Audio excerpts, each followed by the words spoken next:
we got a webcam now. So we're gonna continue where we left off. I got this beautiful house that I made. And we're gonna use this as an example to turn what we've already got, which is this,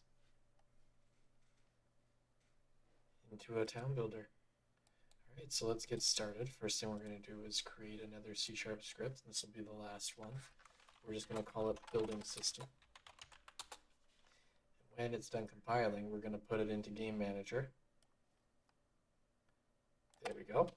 Awesome. Oh, looks like we already have two in there. We're just going to reopen it. Now we got a blank slate here. We're going to create a singleton. Now a singleton is just a blank reference, and it's very, very useful for procedural generated games or maps. It creates a reference without you having to actually plug it into somewhere. So we're just going to start by saying public static building system instance. There we go. And void start instance equals this. That's it for the building system right now. We're going to jump back into our Hexagon script where we select things. We're going to create a few things. Reference for a beautiful house, a game object, beautiful house right here, a bool saying is house placed. Like that. There's a million ways you can do this, but essentially on our mouse exit, if house is not placed, then we're just going to return. Makes things a lot easier. There we go. We got our reference to our house. Beautiful house is placed, and in our void update, we're going to add a reference to our building system dot instance, and we're going to hop right back over. And in here, we're going to make a public bool is build mode. And I already have a button set up.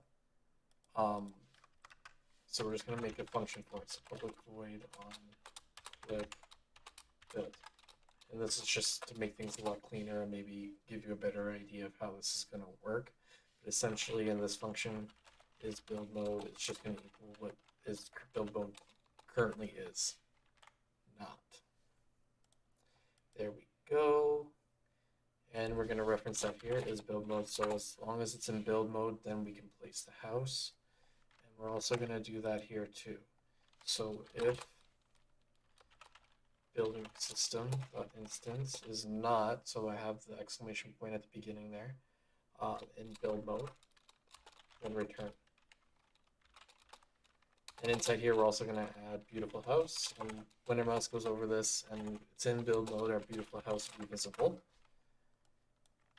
Down here, it'll be not visible. So when our mouse exits, as long as the house is in place, it'll shut itself off, which is very important. There we go. And now we can just test this out, make sure everything's working correctly. We're going to need to add the house into the hexagon. That'll take 2 seconds. So we just open up our prefab here, go inside. It's a little big, so we'll scale it down. Right, that's a decent size here. Now, if you look at the hexagon, I made it a little bit darker.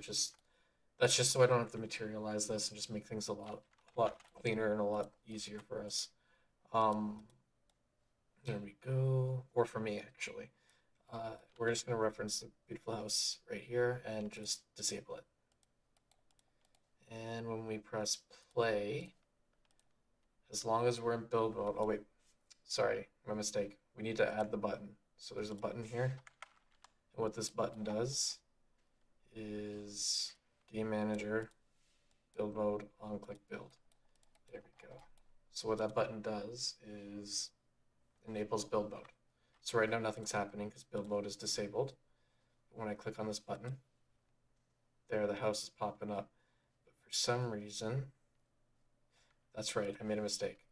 It isn't setting active because we get rid of this exclamation point here. It's a little error on my part. Okay, and everything will be working smoothly after that. Now we want to place the house. So all we have to do inside here is inside input get mouse button down.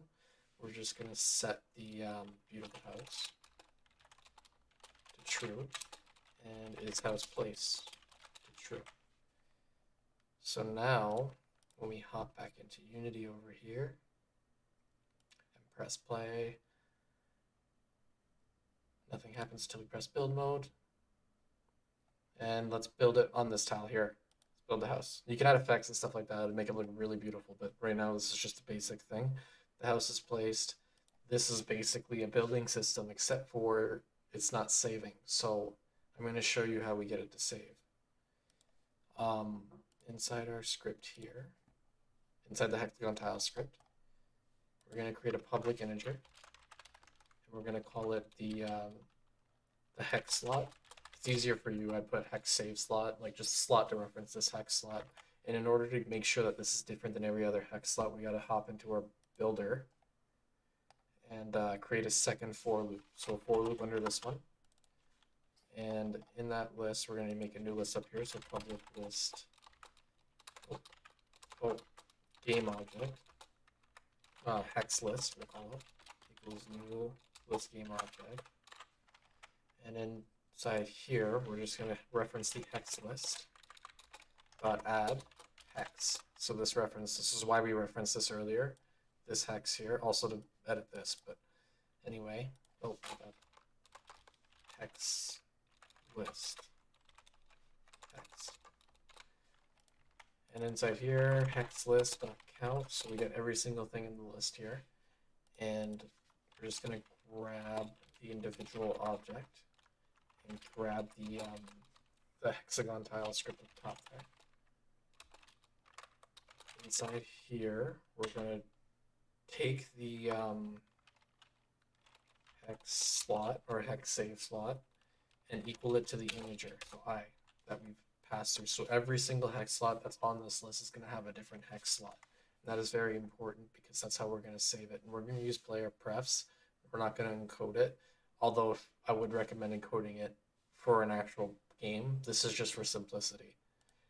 So this is how we're going to finally save it. So when we place the house down, we're going to go into player prefs and set an int. We'll just call it house. And we're going to add the house slot to the, add the house slot to the end here, or the hex slot. And we're just going to make it 1. So like the house reference would be 1 for, let's say, this house right here. And now we just need to load it up. So we're going to make a coroutine. And the reason we're going to make a coroutine is because when we create singletons, we have an issue with grabbing it right away. So if you have a start function, you're grabbing a singleton, even though this singleton hasn't been referenced yet, it causes an issue. So we're just going to wait a few milliseconds for that to enact itself. So field return, and we wait for seconds. So we're just going to do .f here.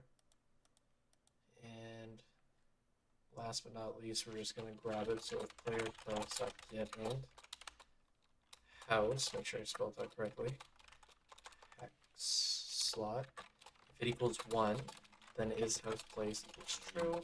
And lastly, the beautiful house is enabled. Now, I know what you're thinking. If I have tons of slots, tons of houses, all in one hex slot, there are many ways you can optimize this. You can, well, for one, have a build range. So like you have like a house place and you can only build on so many hexagons around that main, like town hall, for example.